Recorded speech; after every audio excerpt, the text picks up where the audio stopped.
Hey, this is Nitzan Mosery, the traveling investor, and right now I want to share with you a little bit about due diligence. When you're looking at a property, what you should look at and what you should take note. There are a couple of things to look at. Well, there's two things. One thing is the things that you can change, right? So you always want to look at what can you change. And then you want to look at the things that you cannot change. For example, this noisy road. It's a good thing because it means that there's a lot of visibility. People can see the asset. We're going to be looking at this blue 10-unit complex right behind me, and it sits on this major road. So this major road is not something that you can move, so you're going to have to deal with it as an owner. It's good and it's bad. It's good because you have high visibility. It's bad because it's noisy. So when you're doing your due diligence on the property and you're going inside the units, you want to make sure what it sounds like when you're inside the unit, right? Are the windows strong enough to keep out all the noise? Now, if you look behind me at the 10-unit complex, a couple of things you should take note of. One is looking at the roof.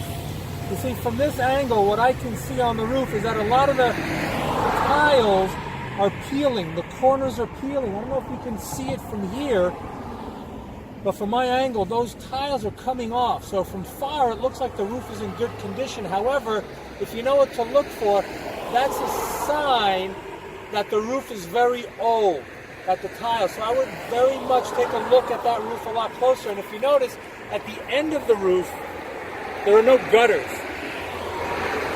Gutters help protect the roof, so there could be a lot of water damage underneath those tiles and underneath that roofing area. What you also see is the color.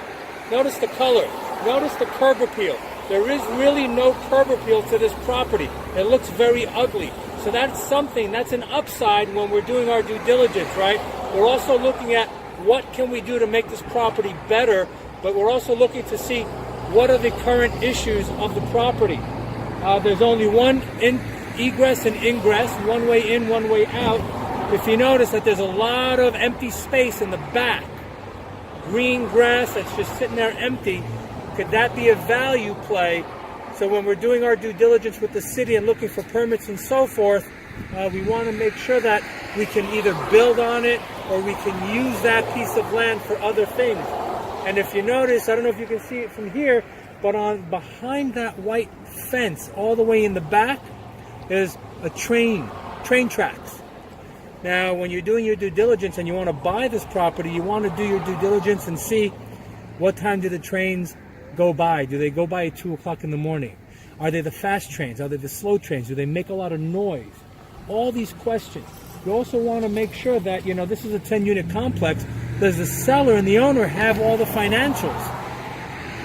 Right? A lot of times, these mom and pop little properties, they have everything written down by hand, so you want to make sure that all the financials and everything are there, and if they don't have that, you can look at their tax return.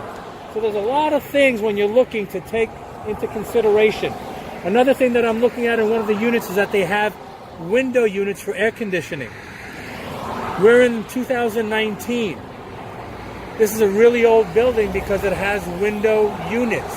So when I'm doing my due diligence and I'm checking the inside, one of the things that I will look for is how much will it cost to put in central HVAC systems, and is there room to put an air handler inside the unit without taking up a closet? These are the things. Also, how much would it cost to increase the amount of units?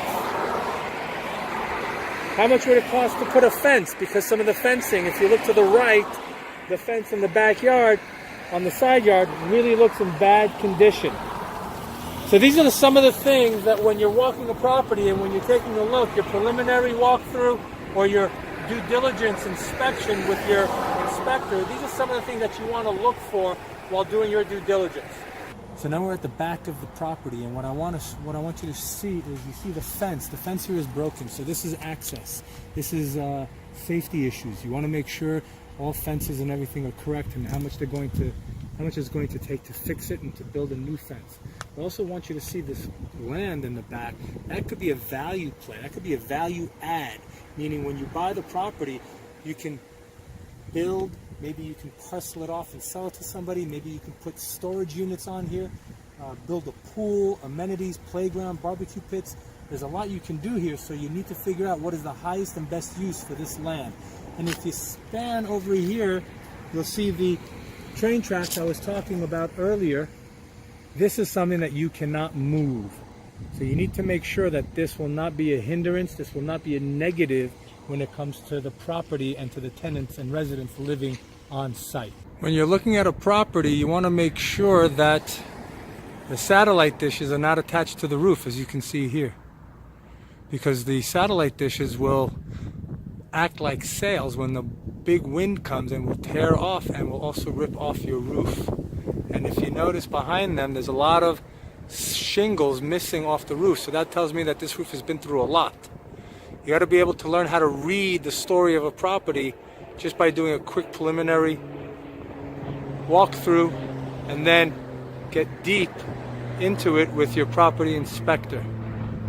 Make sure to inspect all electrical, plumbing, and structural issues as well. This is Nitzan Mosley, your traveling investor, signing off. Until next time, from somewhere on Spaceship Earth.